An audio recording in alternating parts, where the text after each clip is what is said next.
The intelligence services recruited heavily among the academics of Oxford and Cambridge. In 1941, Oliver Wright was an undergraduate.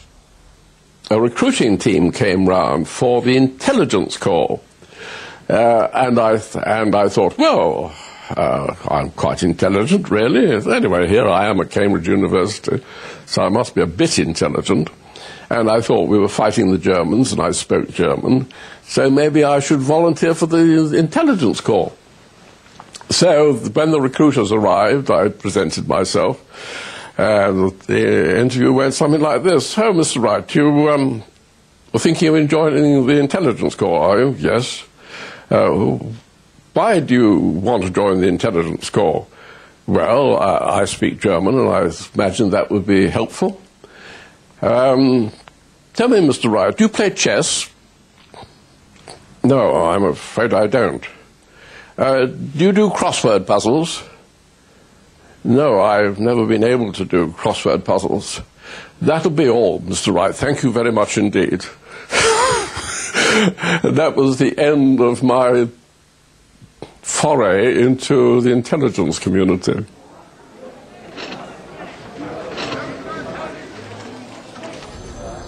Espionage was a constant concern in Britain, especially at the outbreak of war, when a German invasion was expected any day. Security was a great thing here. We had posters up, "Walls have ears," you know. You know, when you're in a country that, you know, you think is going to be invaded, I mean, they took great steps to mislead any German who dared to land here. You know, they moved all the signposts. A lot of signposts were moved. It was a bore having the signposts removed. Of course, they were removed in order to make sure that the Germans would have as much difficulty finding their way if they did ever land. And we, being soldiers, were supposed to have maps and be able to map read. And on the night exercises, I was supposed to be sort of navigating them. The driver drove the car, and I was supposed to get into the right place at the right time. We sometimes missed the road, or I read the map wrongly. My brigade commander appeared to have taken rather a dim view of my abilities as a soldier. Fortunately, the brigade major, who was very kind to me, suggested that I might do better off doing something more irregular, and I went up to London, had an interview with a fellow called Colonel Barry, not really knowing what I was letting myself in for. But this chap was sort of surrounded by a whole lot of machine guns and God knows what, and I thought I'd really let myself into something highly dangerous and wished I hadn't. But it was then too late to withdraw. Derek Dodson had let himself in for the SOE, the Special Operations Executive. Churchill himself secretly set up the SOE to direct and supply resistance organisations throughout occupied Europe. A shady organisation, it tended to attract people with unconventional attitudes and unorthodox methods, as Margaret Jackson, an SOE secretary, soon found out. They were colourful people who were not trained militarily and who could never be seen to be fitting into a military establishment or service. I was told to come and report to the War Office here.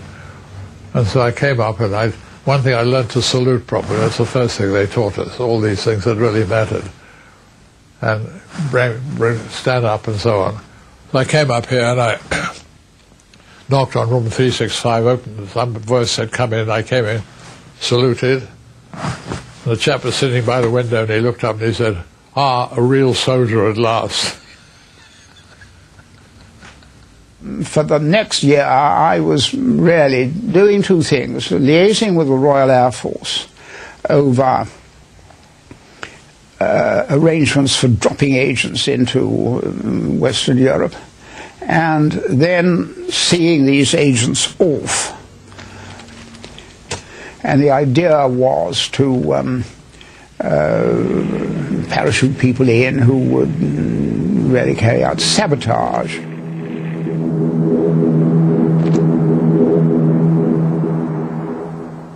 I was going to be put in charge of the air and sea transport sector into occupied Europe, occupied Western Europe.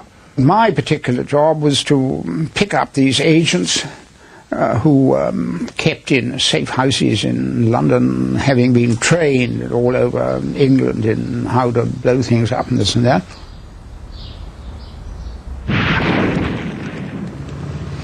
And drive them down to an RAF aerodrome and make sure they got their parachute and everything else, and see them off. And then we had to wait there until the aeroplane came back.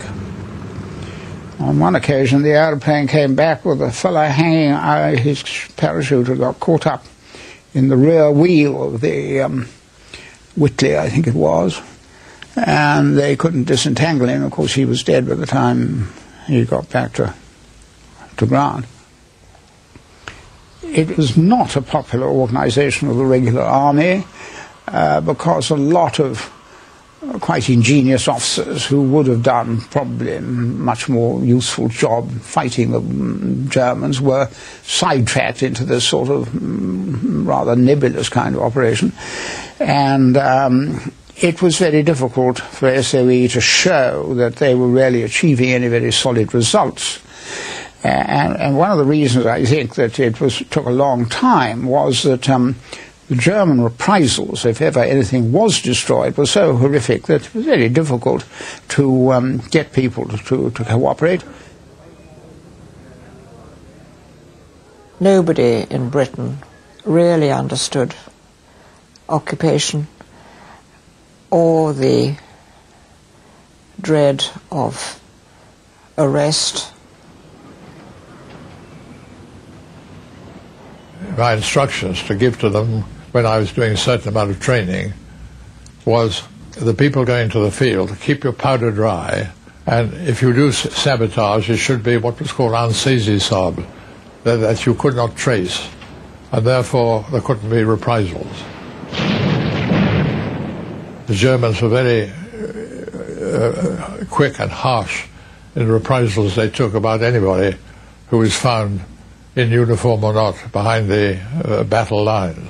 You really had to be very sure that what you were going to do was really going to be worthwhile before you risked the lives of a whole village by blowing up the bridge just next to it. In a way, we were all Boy Scouts, doing all we possibly could with all the ideas and all the energy we could. The SOE contributed to hundreds of covert operations in France, Germany, Scandinavia, Eastern Europe, and even North Africa. In Russia, civilian resistance proved the key to slowing the German advance towards Leningrad, Moscow, and Kiev. However, unlike the inhabitants of Western Europe, civilians in the Soviet Union had no real choice when it came to joining in the resistance. Stalin offered his Soviet brothers and sisters only two options: fight or die.